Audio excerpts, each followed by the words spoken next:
This is TomoNews for Friday, August 18th. Why are dogs in India turning blue? For those of you thinking they're finally making that live-action Blue's Clues movie you've been waiting for, we're about to burst your bubble. These dogs aren't on set, they're victims of corporate carelessness, after a private company in Mumbai has been found responsible for dumping excess waste pollutants from detergent products into the Kasadi River. At least 5 dogs as well as a few birds have been spotted with the Smurf blue tint. The animals are known to search the river area for food, but now what comes with the meal is a free hair coloring. It's not as cute as it looks though, as it's been reported that one of the dogs has gone blind as a result of the dye. The poor pooch and the other blue animals are being treated by the local SPCA. The dye should wash off in time, but to keep the blue craze from spreading, the Pollution Control Board has warned the company it will be shut down if its waste protocols are not brought up to health and safety standards within 15 days. Ow, that's gonna leave a mark. A Wisconsin man drove himself to the hospital after he accidentally shot himself with a nail gun, almost hitting his heart. And yes, you heard that right. 52-year-old Peshtigo resident Doug Bergerson is a construction worker who on a hot summer day in June was working on a fireplace in a home he was building when, bang! He accidentally dropped the nail gun, causing it to fire off a 3.5-inch long nail that ricocheted and penetrated his flesh at the speed of a .22 caliber bullet. The nail landed so close to his heart that Bergerson said he could see it move along with the beat of his pulse. However, he didn't want to trouble anyone, so he drove himself 12 miles to Bay Area Medical Center's ER. He later joked he felt fine, other than having a little too much iron in his diet. He was later transferred to Aurora Baycare Medical Center in Green Bay for surgery. The surgeon who operated on Bergerson said he was lucky to be alive, and that the nail missed a main artery by a distance only as wide as the thickness of a piece of paper. Bergerson admitted that the accident was a close call, and said somebody must have been watching over him. Winter has come for HBO. Season 7 of Game of Thrones is currently in full swing, breaking viewership records but also causing a digital headache for HBO, because even hackers want in on that Westerosi realness. The entertainment giant's first hit came at the end of July, when 1.5 terabytes of data were stolen from their US servers. Hacker group Mr. Smith got their hands on employee emails, show scripts, and multiple show episodes. They released unaired episodes of Ballers and Room 104 online, then asked for a 7.5 million Bitcoin ransom in exchange for no more spoilers. But like Jon Snow, HBO refused to bend the knee, and instead offered a $250,000 bug bounty to stall Mr. Smith while the situation was assessed. In early August, a distribution partner in India leaked the 4th episode of Game of Thrones online, and just this week, HBO Nordic in Spain accidentally aired an hour of episode 6. Oops. The latest security woe comes courtesy of a group called Our Mind, who breached HBO's Twitter account and the Game of Thrones Facebook fan page to very kindly inform them that their security sucks. Our Mind seems to be a white hat hacker group whose pet peeve is lack security. Still, no one can argue that HBO just can't seem to catch a break. It's a pity they don't have a fire-breathing dragon or two to defeat their enemies. Yeah. Thousands of sharks found on illegal fishing boat. It's the second largest ocean sanctuary on Earth, and protects one of the planet's most unusual and diverse marine ecosystems. But it seems that not even the protected waters of the Galapagos Marine Reserve are safe from China's insatiable demand for shark fin. Shocking evidence has emerged this week that once again underlines the threat to these magnificent creatures' very existence. And all because people want to use their fins to make soup. Photos released by Ecuador's Galapagos National Park show a haul of thousands of sharks found on an illegal Chinese fishing boat. Endangered scalloped hammerheads and silky sharks have been identified among their number. The ship was reportedly carrying 300 tons of fish. The 300-foot-long vessel was intercepted by the Ecuadorian Coast Guard last Sunday, about 40 miles northeast of the island of San Cristobal. Its 20 crew members have been arrested, and the authorities are now trying to document its cargo. This part of the Galapagos National Park is a UNESCO World Heritage Site, and home to more sharks than anywhere else on Earth. Merely crossing into its waters without a permit is illegal, never mind hunting for sharks. So as you can see from this map, here, off the coast of Ecuador, is the Galapagos Islands. And here, about 10,000 miles away, is China. Kind of a long way for a fishing trip, don't you think? Despite its scientific importance, the Galapagos National Park lacks funding to protect its ecosystem. The Ecuadorian government says it has a zero-tolerance policy for illegal wildlife trafficking. However, China is Ecuador's biggest creditor and provides around 60% of government funding. Critics say the Ecuadorian government has gone too easy on China in the past over the protection of timber and other resources from the Amazon rainforest. So it remains to be seen if the illegal fishing crew will get the 3 years in the slammer that conservationists are now demanding. Hate music and white supremacist get scrubbed from Spotify. Streaming music service Spotify is the latest tech company this week to dump white supremacist content from its platform.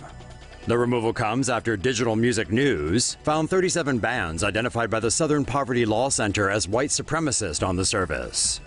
The SPLC made the list in 2014 in a bid to get the music taken off Apple's iTunes store. Apple removed the bands. A representative for Spotify told Rolling Stone that their music isn't compiled by them, but by aggregators and record companies. Meanwhile, the Spotify story put other streaming services on alert. Deezer, SoundCloud, and Pandora all restated to Mashable their positions against hate music, with all of them more or less saying if such content is brought to their attention, it's quickly reviewed and removed if they find it violates their terms of use. The focus on white supremacy and Nazi ideology follows the past weekend's events in Charlottesville that saw violence and death. Quartz, reporting on the story, writes that Spotify is now playing arbiter of what music is politically acceptable to listen to. And it's not just music sites that acted following Charlottesville. Google, Cloudflare, and GoDaddy scrubbed the white supremacist Nazi site Daily Stormer. Cloudflare CEO Matthew Prince explained in an internal memo to employees that he made the decision on a whim. He wrote, "Literally, I woke up in a bad mood and decided someone shouldn't be allowed on the internet." Then he added, "No one should have that power." Airbnb had banned Charlottesville protesters who were looking for places to stay during the rallies, and PayPal reportedly withdrew funds from American white supremacist Richard Spencer. And while white supremacist positions and ideas are base, the move sets a dangerous precedent, as digital rights group the Electric Frontier Foundation notes. Any tactic used now to silence neo-Nazis will soon be used against others, including people whose opinions we agree with. What's your take? Is this really a dangerous precedent? Or is it just a reactionary trend that will eventually taper off after a while? A breakthrough in Alzheimer's research. Researchers at MIT have discovered a new potential treatment for Alzheimer's disease that involves interfering with an enzyme that forms blockades in brain cells. Scientists have found that levels of HDAC2 enzymes are usually higher in people with Alzheimer's. Medical mice with the disease also have elevated levels of this enzyme. HDAC2 enzymes bind to genes called SP3, which in turn condenses chromatin and reduces the expression of some genes in the DNA. This results in the blockade of memory formation. Researchers isolated the particular section of HDAC2 that binds to SP3 and overproduced that fragment. These fragments bind to SP3, preventing it from binding to entire HDAC2 enzymes, thus allowing memory-linked genes to be expressed. Previous attempts at blocking HDAC2 would often trigger dangerous side effects by interfering with the production of red and white blood cells. The MIT method is the first procedure to have shown no interference with other enzymes. Researchers are investigating other ways to adapt the technique in human trials. Bonnie Tyler will sing "Total Eclipse of the Heart" during Eclipse. Bonnie Tyler is set to perform her 1983 smash hit "Total Eclipse of the Heart" during the 2017 solar eclipse on board Royal Caribbean's Total Eclipse cruise. The Oasis of the Seas ship will sail on Sunday from Florida for the Caribbean. It will position itself right in the path of totality for the performance. Tyler told Time magazine, "The eclipse of the sun lasts 2 minutes and 40 seconds, I'm told, unlike my song. It had to be chopped about because it was too long. For those not able to watch her performance, don't worry, the actual solar eclipse will be much more interesting." Joe Jonas and his pop group Dunce are also scheduled to perform for the ship full of old Floridian retirees. How exciting!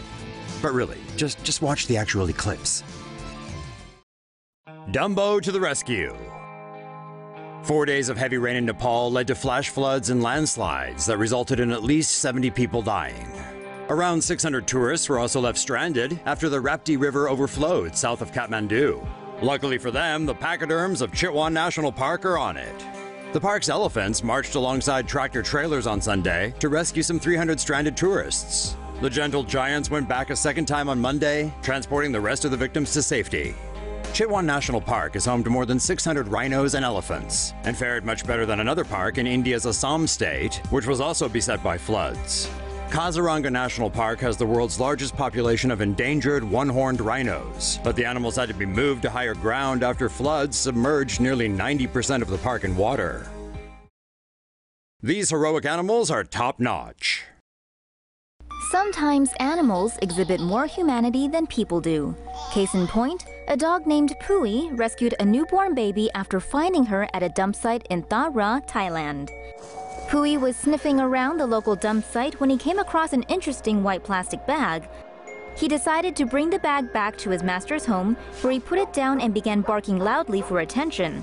Pui's owner's niece came downstairs to see what he was barking about. She was shocked to find an infant baby inside the bag and called out to her mother for help. The baby girl was rushed to the hospital, where doctors weighed her at 2.2 kilograms, saying she was born prematurely. Pui received a leather collar and medal from the local Red Cross chapter for his heroic deed. Islamist terrorist attacks Spain.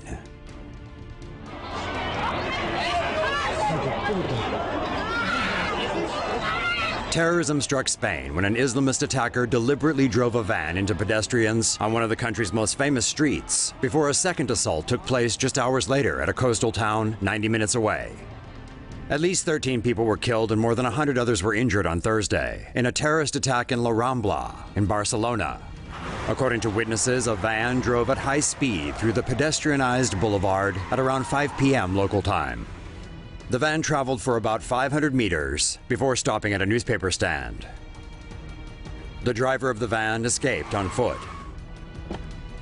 Police in Spain said the attack is linked to an explosion on Wednesday night at a house in Alcanar, 200 kilometers south of Barcelona. The Barcelona atrocity was then followed by a second attack on Thursday night in the town of Cambrils, 120 kilometers south of the city. According to police, terrorist suspects drove a car into pedestrians in Cambrils. 5 men reportedly wearing explosive belts were later shot dead by police. 6 bystanders and a police officer were reportedly injured in Cambrils, but there were no reports of fatalities. This footage is believed to capture the moment police fired at the suspects.